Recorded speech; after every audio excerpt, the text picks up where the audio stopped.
Hi everyone, I'm Dr. Kavish Chouhan. Today we are here with Mr. James, and he has a very interesting journey where he has fought baldness and how his journey of hair transplant has been. So let's hear from him. Hi James. Hi. So I had my first hair transplant in 2012 in London. Yes. With mixed results. So it wasn't particularly successful, despite the clinic being fairly well renowned. It was on Harley Street in London. So in 2017 or 2016, I began to consider the idea of having a second procedure. Okay. But I didn't want it in the UK again. I'd heard that India was, a good place to come for hair transplants. So I started researching online, obviously quite apprehensive at first. Yes. Because I'd never been to India. And obviously the cultural differences. And so there's some understandable concerns there for Europeans. But as soon as I arrived, from the moment I stepped in the clinic, it was a great experience. Obviously met yourself.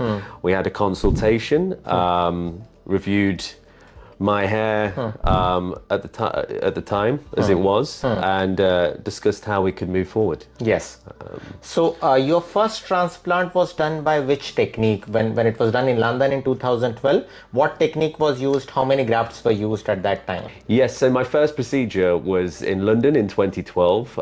It was done via a FUT procedure, and it was approximately 2,000 grafts. Yeah, so as you see, so after this first FUT procedure, which did not yielded satisfactory response, so we decided to do an FUE surgery covering the entire front and little bit of the mid front area with near about 3,000 grafts, in which we took the hairs from the scalp.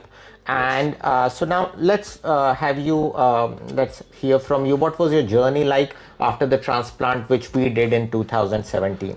So after the transplant was initially done, obviously there's a lot of swelling, and which is normal for these types of procedures. Yes. And it doesn't look particularly nice initially. Yes. However, these procedures are fairly common now, and socially there's an acceptance. Yes.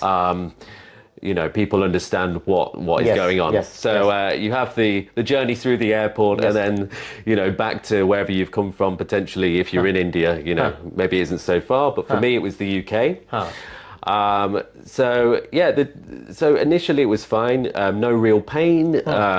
It was really just the aesthetics of the whole experience. So the way your head looks initially, but in terms of pain and the sensations, it was fairly comfortable.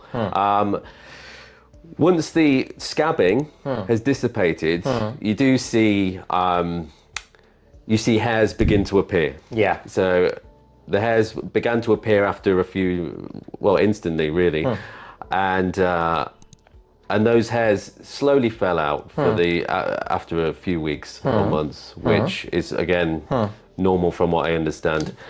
Were there some percentage of hairs which did not fall off, which were directly retained in the growth phase? Yes, there were some. Yeah, so approximately after the surgery, approximately 1/3 of the grafts were retained, 2/3 fell out, and then in the following months, within 6 to 9 months, all of those grafts that had fell came back, and looked great. Began to look fuller, and I was very happy with the results. In terms of what the end result was after around 9 to 12 months. I think I felt like I'd seen the full result. And I was very happy. Oh, very great. So now here we are with Mr. James again after around 7 to 8 years now after this transplant.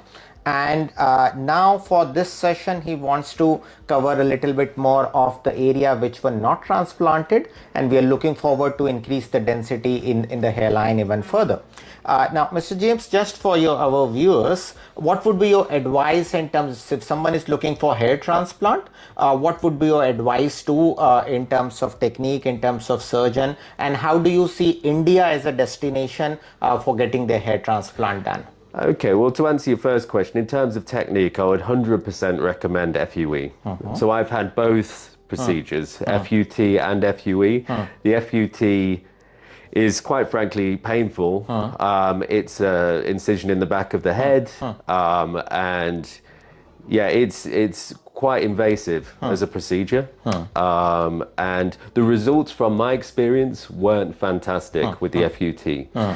FUE, however, in contrast, was very comfortable, using a much cleaner technique in terms of the surgical elements of it, and yeah, no real pain, and just aesthetically after the surgery, it was a much nicer look aesthetically from the incisions that have been made. They're much smaller, and it just looks much better. Yeah, so healing also is the healing's much better as well. Yeah. And how do you see India as a destination for those from outside who want to get hair transplant surgery in India? Yeah, so India's a fantastic country generally, and I would say in terms of any clinical services, it's above and beyond anything that you can find, in my experience, in Europe, relative to the cost. Of course. The cost is very high, of course, in Europe or in the US or anywhere in the West, and India